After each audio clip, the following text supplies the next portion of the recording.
నరకం నుండి తప్పిస్తాడని 10 నెలలు కని మోసిన కన్న కొడుకు బతికుండగానే తల్లికి ప్రత్యక్ష నరకం చూపించాడు. తల్లి నిద్రిస్తున్న ఇంటికి తాళం వేసి నిప్పు పెట్టి ఆమె చావుకు కారణమయ్యాడు. ఒంగోలు గద్దలగుంటకు చెందిన 72 సంవత్సరాల అచ్చరాల వెంకటరమణమ్మకు 2 కుమారులు.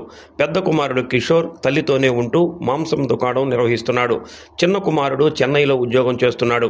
కిషోర్ వ్యసనాలకు అలవాటు పడి జులాయిగా తిరుగుతుంటాడని స్థానికులు అంటున్నారు.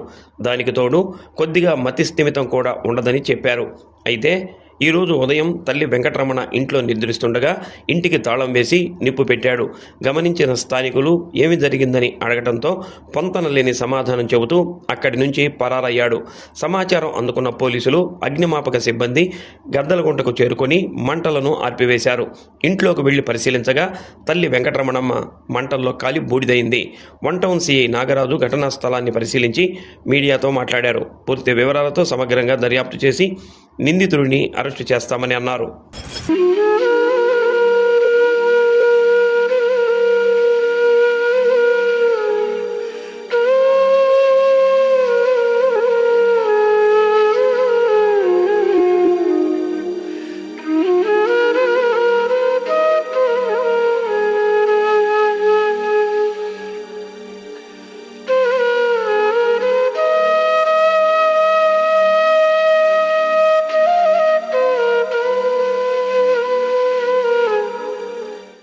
ఈరోజు ఉదయం తెల్లవారుజామున ఇక్కడ మన గద్దలగుంట రామాలయం టెంపుల్ దగ్గర లోపల సందులో ఒక పెంకుటిల్లు ఫైర్ యాక్సిడెంట్ జరిగిందండి.